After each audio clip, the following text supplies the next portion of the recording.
This is ABC Radio Brisbane and Queensland with Kelly Higgins-Devine. Monday night, and so good to have your company. I hope your weekend, if you got one, was an absolute cracker. Sometimes you forget that people are working through the weekend. What the hell's that? Higgins-Devine.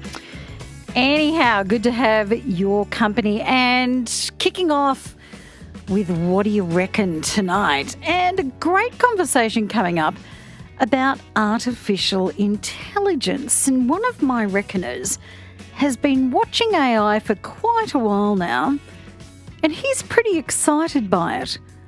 But there are some reservations that he wants to bring up, and you might want to throw in on this as well. My number is 1300 222 612. 1300 222 612. ABC Radio Brisbane and Queensland. Streaming now at abc.net.au/Brisbane. That's not what I was after. This is... Oh, yeah. You'll hear that other one soon. This is the very sexy new What Do You Reckon theme. What do you reckon, reckoners? Nice, very nice. Yeah. Yeah, I like it. Yeah, only took me 5 years. Was that you Right on the, was that you onto on it. the music, on the instruments? Yes. Yes. Just go with yes. Let's say yes.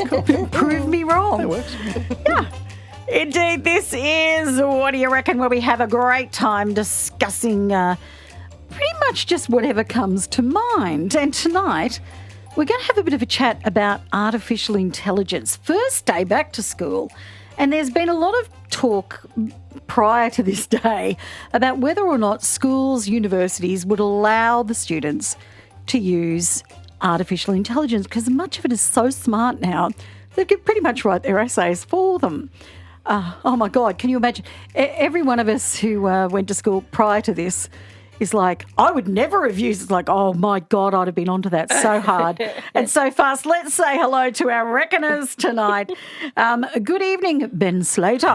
Good evening, Kelly. Now, Ben, you had technology whacked in your body long before Crikey. any of us thought it was doable. I did. How long ago was that now? Oh. That must be a decade at Yeah, it'd be least. easy a decade ago. Yep. So I got a microchip in my hand. Although I had a problem the other day.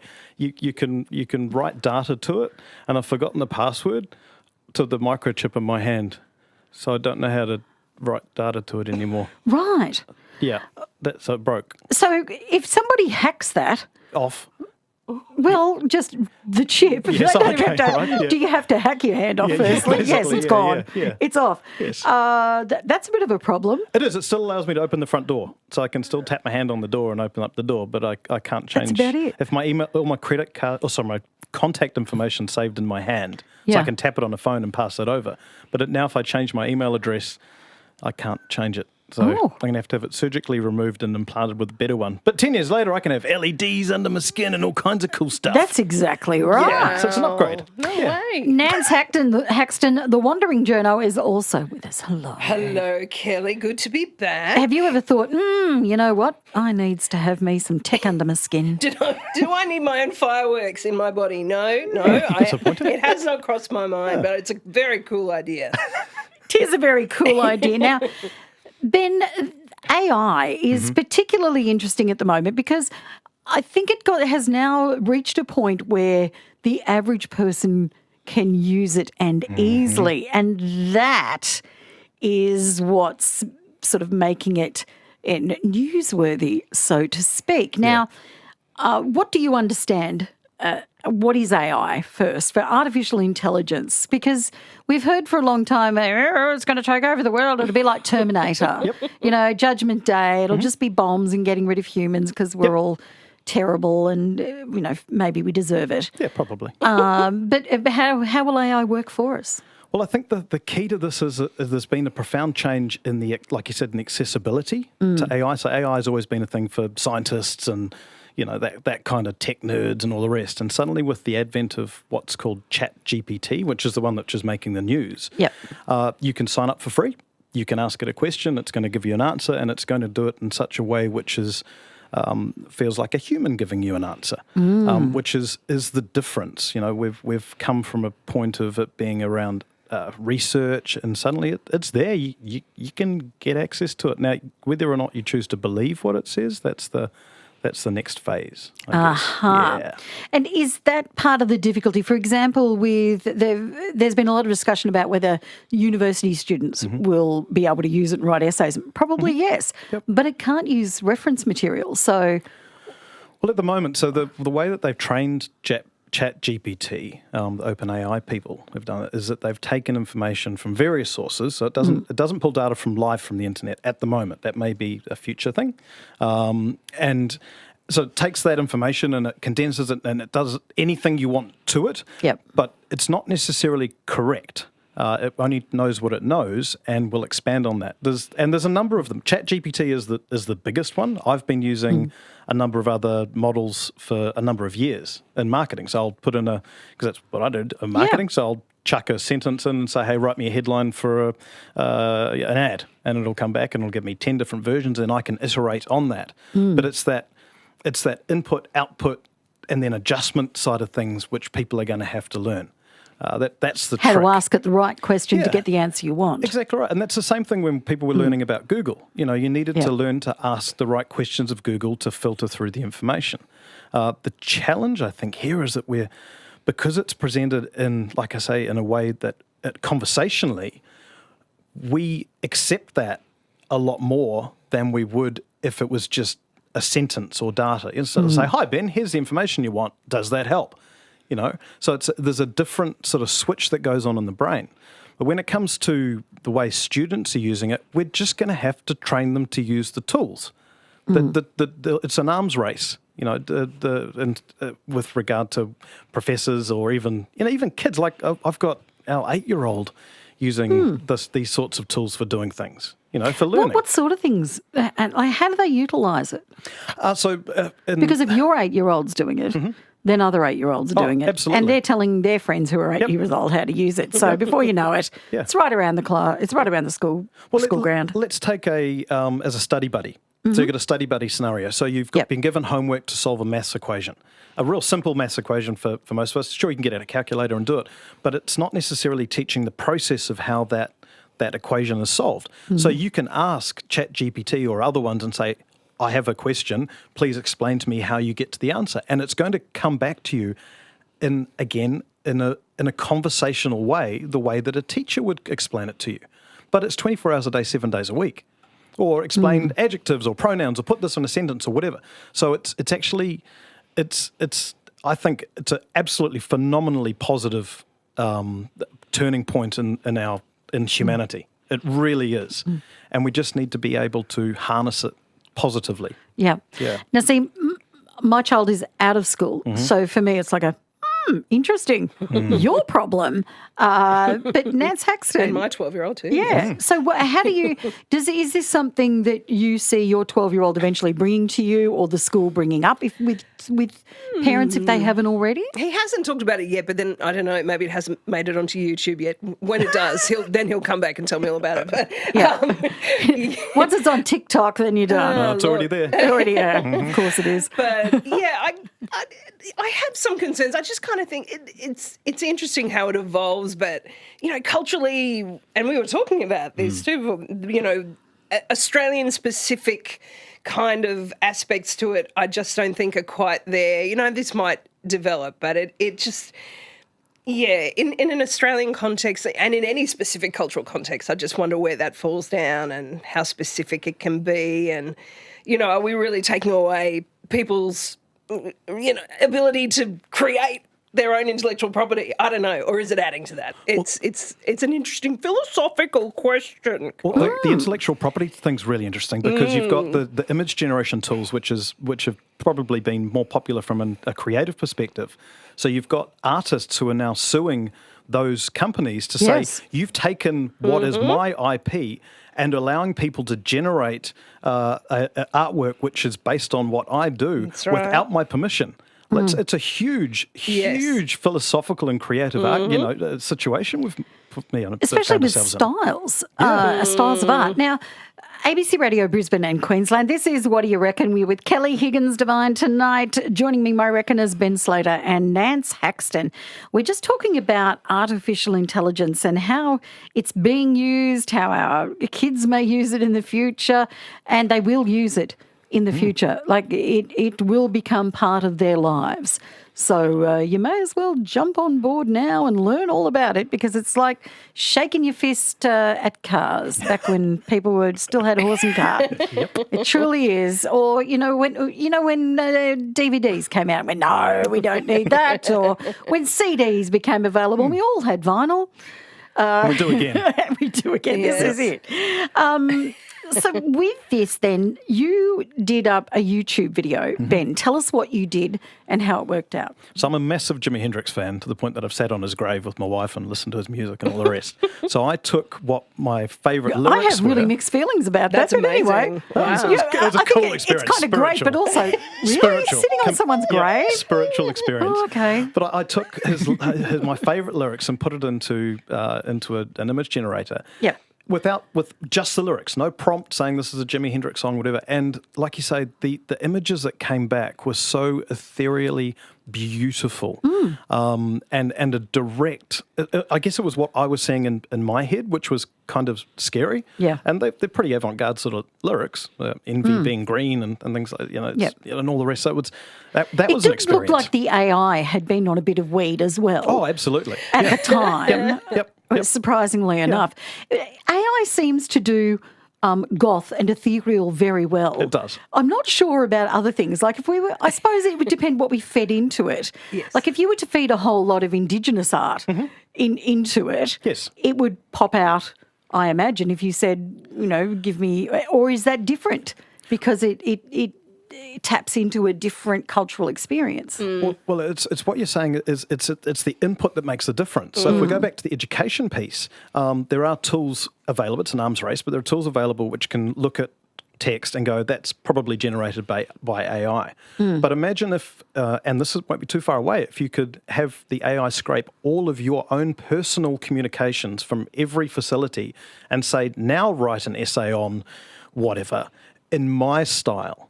Which has all of those idiosyncrasies that we write as people, and then take video as well. So it can scrape video and how we emote and tone, because AI will take the best of the best to create the content, and we're not the best of the best. We're just us.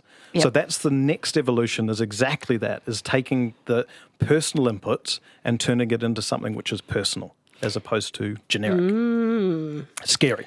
Yes, cool. when I think of some of the university assignments that I've marked in the past, and how obvious it was that they lifted it from something, I just wonder how much this will mask it, or really it just be another tool that won't really do that terribly well. How it is so obvious when people use these tools to not use their own voice. That authenticity is interesting, and where do you draw the line with that? And can a computer replicate that? I don't know. It's interesting. But where it helped on the weekend, Craig's company gave him a job description back in 2014. Now, in 2022, that job description no longer holds. Yes. And so quite reasonably, they've asked him to do his own job, to just tell him, please can you tell us what you do? which is kind of cool in itself, because they've also had another company take over. Like a whole range of things have happened. So it's not just we became disinterested in you 8 years ago and, oh, wow, you're still here. That's not what happened. But Craig wrote out what he did and then said, can you help me with this? And I looked at it and went, oh, my giddy aunt, I'll be here for days. So I fed it into ChatGPT and said, can you give me dot points on this? And bang, out it came. I did it section by section. Yep. Out it came, and it was beautiful. Yep. Because the information fed into it was long sentences, it was a little bit rambly, but when it came out, it was gorgeous. And they had tidied up the language into, God bless, into very formal work, commercial language as well, which we'd cut and paste. And it was lies. It was what was fed into relevant. it. But honestly, if you're thinking of doing a resume and it's been a while, Yep. might be worth your while to try. Like if you try it out, it doesn't work. You've lost nothing because it costs you nothing. But you can adjust. You can take what Yes. it's given you, and it's a thought starter. Like I think that's the thing. It's a creative thought starter. Just make sure you change any Z's to or Z's to S's. S's. Yeah. Gosh, that irritates me. Yeah. Yeah. And then they tell you you're wrong. It's like, oh, no, I'm not. That's it. Your colour doesn't need a U. Yes, it does. And the colour has a U in it, and you don't mind. Exactly. So look, if you haven't, get onto. It's called ChatGPT. I mean, ChatGPT, yeah. ChatGPT. Get your teeth back in. It's free and it's learning. It's not a finished product. Correct. It's learning. And there are. What's the art one? DALL-E. Is it DALL-E? Yeah, I use DALL-E. DALL-E. oh, DALL-E. Yep, heaps of them. There's a lot of them around. A lot there. of them. Where you Yeah. just put it. You can put in. Show me. You know, a tsunami headed towards a huge mountain Yep. with koi fish in it. Yep. And it'll, okie dokie, Yep. here you go, and generate that image for you. Wow. And the video's next. That's the thing. wow. You look at what's happening with what's his name, the fake Tom Cruise on TikTok and stuff like that. That fake Tom Cruise guy on TikTok. There's a guy on insane. TikTok who looks exactly like Tom Cruise. It's all. Is that computer generated? Yeah, his I thought face is he was computer just somebody generated. who looked exactly like Tom Cruise. No, he's got the same body as Tom Cruise and the Yeah. same voice, but the whole face is generated by AI. Yeah. And scanning and all the You would rest. swear it, and he's not doing anything terrible, by the way. No. So he's not harming Tom Cruise's brand. No, not at all. Which is probably why he's getting away with it. Correct. But the first time I saw him, I went, is that Tom Cruise? And he's a young Tom Cruise, though. He's not 60-year-old Tom Cruise. He's 35-year-old Tom Cruise. But that's kind of scary too, because really is. people could take your image and say, this is, Me. this is Kelly, and Kelly's doing naughty things. And I'm like, I was home, I swear. Well, if you go back to the text situation as well, though, like ChatGPT is very good at writing propaganda. And some cases, if you ask it questions, it'll push back and say, no, based on the knowledge we have, that's incorrect. But it's being used by scammers to make emails better, Yes. to make the text messages that we receive better, because, we're used to seeing emails that come in and they're just terribly written. Yep. Whereas a scammer can write an email that's going to do whatever. It's going to do it gonna look perfectly, good. and it will look legitimate in the voice of whoever, a bank or whatever. So it's a brave new world out there. Certainly is. ABC Radio Brisbane and Queensland. This is What Do You Reckon with Kelly Higgins-Devine, Ben Slater and Nance Haxton here as well. Now, if you've used AI, give us a call, 1300 222 612. There are a couple of fridge magnets sitting here. For those who call in, do you guys get your fridge magnets? Yes, thank Do you. you like Thank them? you. It Yes, does. indeed. 2023. Also, a very good coaster, Kelly. They are actually. Yes. Oh, I Your didn't drink think of could fall that. off the side of the fridge, though. Now that would be the Well ultimate done. magnet. Now, Nance Haxton, last week, you and I were very, very lucky. And We were very spoiled. invited to So jealous. a function at which we wined and dined Yes. with the Wore our the best cast of props. Hamilton, which is the Yes. musical opening at QPAC. And even though I know it's happening in Brisbane, I also know that people from around the state travel to go and see yes. these shows. Absolutely. Absolutely. So there are probably a few of you going, I know, Kelly, I've got tickets for February. I've got tickets for March. February 27th is ours. Oh, nice. Yeah, we're going. Oh, it'll be wonderful. Can I say I was offered tickets like they do for media, and I thought better not, because I'm off to Japan soon, and I did have 12 weeks off. It was a heart thing, but Anyhow, I said, better not. However, my producer's wife was offered freebies in her job, not with the ABC. And so he's not going to be here tomorrow night. So I'm going to be here doing my job because I'm dedicated. But Joel, however, at this time tomorrow is going to be sitting in QPAC in the room where it happens, the room where it happens. Do you think he's feeling bad about it? Not Didn't in look like the he was feeling bad. He's slightest. looking pretty chuffed, actually. He's smiling. Smiling and thumbs up in the background there. That's it. I've been giving him a hard time all day on little things that have nothing to do with the job at all, just because I'm a bit filthy about it, to be honest. I've got Does a it show? question. I've got Yes. a question. How long is the show? Because Oh, about 2.5 2 hours. hours. Yeah. is it? Okay. All right, Yep, that's get not too comfy. bad. Yeah, that's all right. We did Mary Poppins recently with the kids for the first time. Yep. That was quite Are good. you going to Hamilton with the kids? No. I was going to say, I don't. No. The kids wouldn't cope with that. No. Mary Honestly, Poppins was a good introduction, though. Hamilton could go for 4 hours and it would be fine. Yeah, I'll be happy with that too. Yep. I would say, and it might just be me, you've got to give for Hamilton, for the first 5 minutes, you've just got to let your ear get used to it. It's one of the, because they're speaking so quickly and there's so much going on, Yep. I would almost tell you to go and listen to the first couple of songs just so you already know what they're talking about. Yes, for sure. Once you get into it, it's absolutely fine, but you do need to adjust your ear just a bit. I think that stands almost for anything, like even opera or anything you Opera, don't see yeah. a lot Yeah. of. You've got to get into the shtick of it. I've got a brother with an intellectual disability, and he has taught me so much about how to see stage plays. I'll come out going, I've got no idea what that was about. And he'll say, oh, there was amazing costumes and the women were beautiful. And I'm like, well, really, just let it wash over you and appreciate And enjoy. Suspend your disbelief, go with it. Exactly. Now, tell us about Callum. We both had a chat with Callum, but he was adorable, so wasn't he? exciting, yes. So he's an Indigenous man, Wiradjuri man, who has been, and he explained all the standby roles. I found that interesting too, and all this intricate web of people behind the scenes who are waiting for their moment. And we were also sitting with Shawit Pillay, who is one of the standbys. And she's Shawit actually Pillay, by the way, who is a doctor. Amazing. A trained... Really? Yes. I thought I'll do Hamilton for a qualified couple of years doctor. instead. Why don't I just go into musical theatre? That's awesome. Can you imagine being her So parents? You're going to clever. what? You're going to do what? What? Oh, Hamilton. Fair enough. Okay.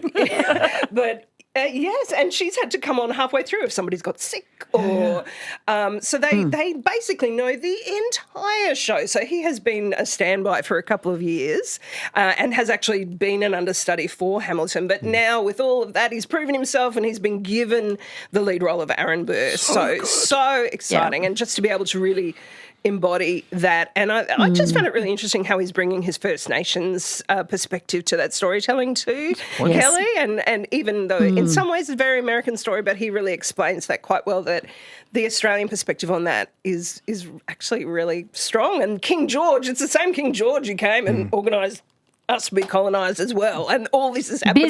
Busy colonising. Oh, yes, he was very busy. So, no, he was Except just they lovely. arced up and we're still like, oh, please rule us. Oh, my God, we're not over it yet. Yeah, I don't know why. I'm really looking forward to seeing Callan's interpretation of that role. Yeah. I must admit, when you look back, the Rum Rebellion was probably the time when if we were ever going to really arc up as a nation, that and, of course, the fracas they had down in Victoria. That was the moment. Yeah, the fracas. Eureka Stockade. That's the one.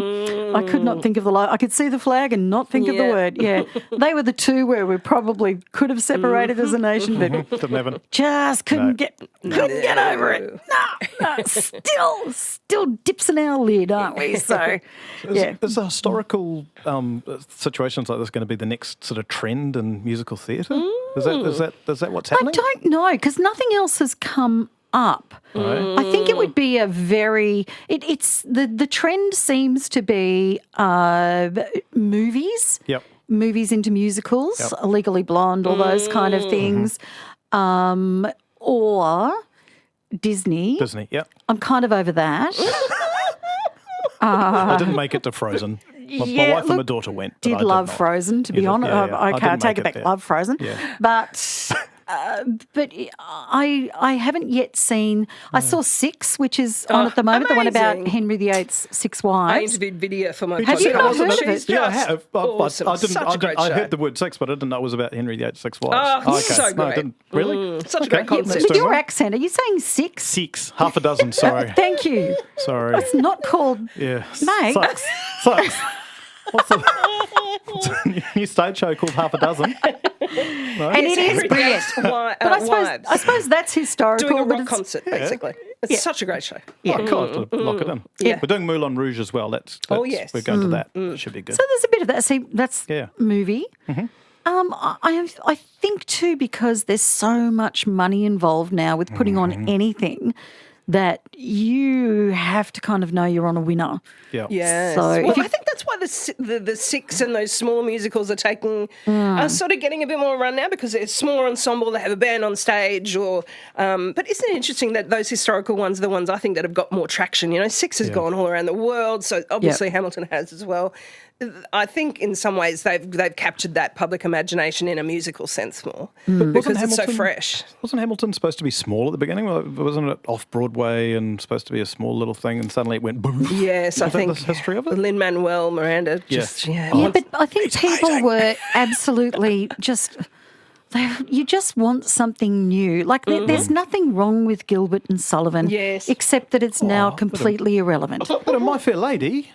Come on, I played Colonel Pickering in my school production of My Fair Lady. Look, I don't mind My Fair Lady, but it's just they've been done to death, and it's time to. I want to see something new. I want to hear something new. Yep. New style.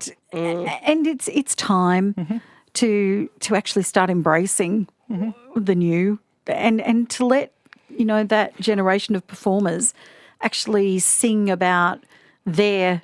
Whatever it is to make it, yes. I'm going to ask AI Rent and those kind of for a things. new musical theatre.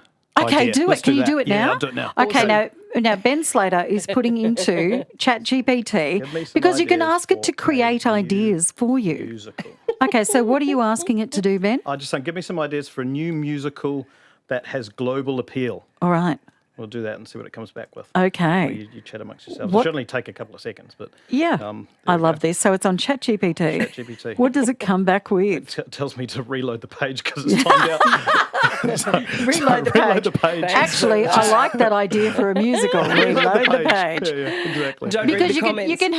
you can have a musical where it goes a certain way, and then when you get to a certain point, you go, I'm not liking the way this goes. Let's reload the page. Just go back and change things and watch it happen differently. Well, it's saying, featuring, based on world mythology, featuring gods and goddesses and heroes from various cultures. I like that. Musical set in space with humanity's first mission to colonise a new planet. I don't know about that. I'm not sure Not a on that one. musical. Yeah, No. yeah. The fight against global climate change. Oh, okay. Or for global, I don't know, again, no. We'll call it I'm Drowning. I don't know, classic tales, there you go. my Based own on sweat. Treasure Island or Robin Hood. which has been Queensland. ChatGPT needs to work on these. Yeah. These are pretty pathetic. That's it. So congratulations to everyone appearing in Hamilton and to everyone going to Hamilton, even my producer. You're going tomorrow night, aren't you, Nance? I am. I'm so excited. She's on the red carpet. Just to see that, see them perform on stage and take on those personas. And there was such a fresh energy with those really wonderful was. young performers. It was beautiful. Yeah, it's going to be a lot of fun. And you'll enjoy it too. I will. In Feb. Ben Slater, Nance Haxton, thank you so much. Thank you. Thanks, Nance. That's What Do You Reckon for this Monday night. You're on ABC Radio, Brisbane and Queensland. Coming up, we'll have a chat with a couple of wildlife veterinarians.